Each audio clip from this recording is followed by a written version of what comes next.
Hello नाजरीन, मैं हूं डॉक्टर अमजद मिर्ज़ा। आप देख रहे हैं बलूचिस्तान न्यूज़ एक्सक्लूसिव। असल में मैं किचन में आया था चाय का कप बनाने के लिए और मैंने ट्विटर चेक किया तो उस पर एक आर्टिकल आज छपा है और वो मुझे भेजा है उन्होंने। सरबाज वफा साहब की तहरीर है, मजबूर बूढ़ी माँ। मैंने पढ़ा वो, और उसको पढ़ने के बाद मैंने कहा चाय बाद में पीते हैं, पहले इसको आपके साथ शेयर करता हूँ। मैंने 1984 में मेरी ग्रेजुएशन हुई थी एज अ मेडिकल डॉक्टर। तो फैज़ अहमद फैज़ हमारे वालिद साहब के बड़े दोस्त थे और मेरे वालिद साहब ने उनके ऊपर उनकी सुवान उमरियाँ भी लिखी दो। एक अदबी सुवान उमरी थी और एक क्रोनोलॉजिकल किस्म की सुवान उमरी थी। एक जो पहली थी 1976 में वो पब्लिश हुई थी हम के ठहरे अजनबी के नाम से, और उस वक्त फैज़ साहब हयात थे। दूसरी जो है वो पब्लिश हुई बाद में, काफ़ी अर्सा बाद, जब मेरे वाले साहब भी यूके आ गए थे। तो उस वक्त उन्होंने फैज़ नामा के नाम से वो किताब लिखी। किसी वक्त दिखाऊंगा आपको दोनों किताबें। तो जब मैं अगस्त 1984 में पाकिस्तान आया MBBS करके एग्ज़ाइल से, तो फैज़ साहब भी बैरूत से पाकिस्तान आए और हमारे घर पे उनका वो आए तो वहाँ पे बहुत गैदरिंग हुई। उस वक्त के सारे लोग जो है वो शायर, अदीब, अखबारों के एडिटर, जर्नलिस्ट, प्रोफेसर, ये सब हमारे घर आए। और मैं देखूंगा कि मुझे उस दिन की फ़ोटो मिली। एक फ़ोटो है मेरी, मैं नीचे बैठा हूँ अपने घर के सिटिंग रूम के कारपेट पे। तो मुझे अभी तक याद है हमारा जो अब तो FG सर सैयद कहते होंगे, उस वक्त CB सर सैयद स्कूल कहते थे। उसके साथ कॉलेज था, उसका नाम था CB सर सैयद कॉलेज। वहाँ एक उर्दू के प्रोफेसर थे, बड़े मशहूर राइटर, और उनका नाम था प्रोफेसर रशीद अमजद।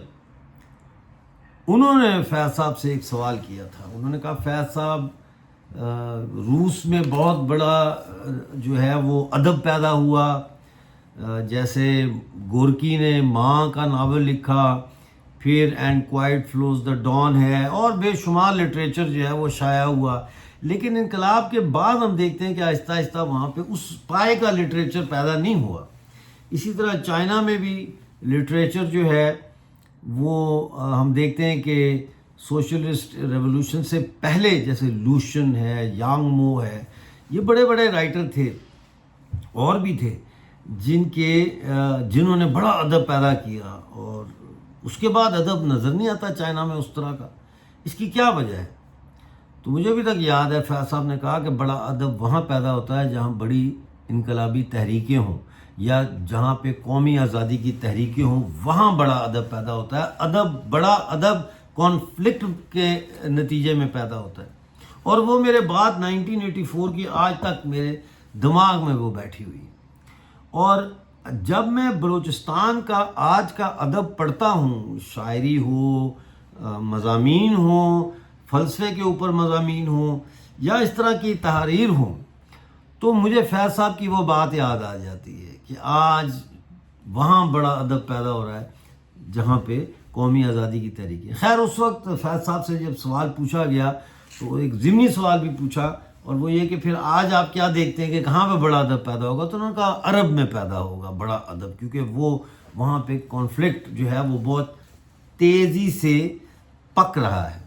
1984 से 1994, 1994 से 2004, 2004 से 2014, 2014 से 2024, कितनी दहाइयाँ गुजर गई हैं और आज अरब में भी बड़ा अदब पैदा हो रहा है। बहरहाल हम चलते हैं आर्टिकल की तरफ जो इन्होंने लिखा है। आप ज़रूर कमेंट्स में बताइएगा कि आपको ये कैसा लगा। मजबूर बूढ़ी माँ, तहरीर सरबाज वफा। लिखते हैं कि शायद ये उसकी ज़िंदगी का पहला मौका था जब वो अपना घर छोड़कर बड़ी उम्मीदों के साथ एक बड़े शहर आई थी। लेकिन वो अच्छी तरह जानती थी कि इस सफ़र में दर्द होगा, तन्हाई होगी और शायद कुछ तौहीन भी। मगर ये कभी नहीं सोचा था कि एक इस्लामी मुल्क की इंतज़ामिया उसके साथ ایسا سلوک کرے گی۔ کہاوت ہے کہ ریاست ماں باپ کی مانند ہوتی ہے۔ وہ ایک سادہ پرانے خیالات رکھنے والی بوڑھی عورت تھی۔ اسے یہی بتایا گیا کہ اسلام عورت کو عزت دیتا ہے، اسے تحفظ دیتا ہے۔ اسے یہ امید تھی کہ اس اسلامی ملک کے محافظ اسے عزت بخشیں گے۔ اس نے بلوچی کہاوت سنی تھی کہ جس گھر میں عورت قدم رکھے اس کی عزت میں اس کے قاتل کو بھی معاف کر دیا جاتا ہے۔ لیکن یہ وہ نہیں جانتی تھی کہ یہ کہاوت صرف بلوچ سرزمین تک محدود ہے۔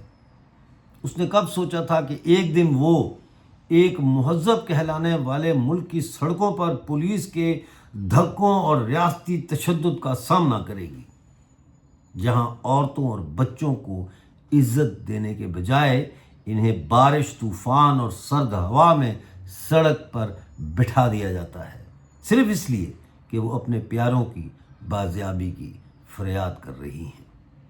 وہ بوڑھی ماں جو 13 برسوں سے اپنے جبری لاپتہ بیٹے کا انتظار کر رہی ہے، آج بھی اسی درد میں زندہ ہے۔ ریاست نے اسے بارشوں میں بھیگنے پر مجبور کیا، یہ سوچ کر کہ شاید ٹھنڈی ہوا اسے خاموش کر دے۔ لیکن کیا کریں، لاپتہ بیٹے کا درد ایسا ہوتا ہے جو انسان کو کبھی سکون لینے نہیں دیتا۔ اسی ٹھنڈی ہوا، تیز بارش اور ریاستی سنگدلی کے درمیان وہ مجبور ماں ایک ہاتھ سے چھتری تھامے بیٹھی ہے اور دوسرے ہاتھ سے اپنے آنسو پونچھ رہی ہے۔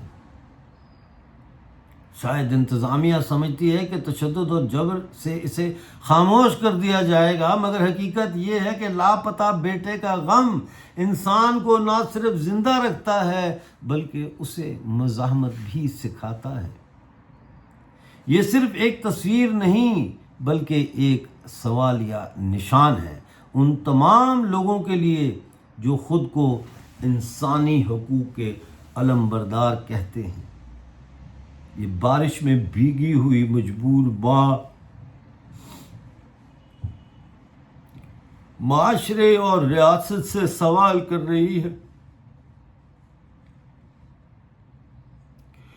کوئی ہے جو میرے سوالوں کا جواب دے؟ کوئی ہے جو میرا بیٹا واپس دلا دے؟ کیا انصاف بھی لاپتہ ہو چکا ہے؟ کیا انصاف بھی لاپتہ ہو چکا ہے؟ یہ ہے بڑا مزاحمتی ادب جو کبھی نہیں مرتا، جس طرح گورکی کا ناول ماں کبھی نہیں مرا، جس طرح دوستو وسکی کے افسانے کبھی نہیں مرے، اسی طرح بلوچ تحریریں امر ہیں۔ آج بلوچ کے قلم سے جو تحریر لکھی جا رہی ہے وہ عالمی مزاحمتی ادب کا حصہ ہے۔ شکریہ میرے ساتھ یہ تحریر آپ نے سنی، آپ کا شکریہ، آپ نے وقت دیا، آپ کا شکریہ۔ پھر ملیں گے ایک نئی تحریر کے ساتھ۔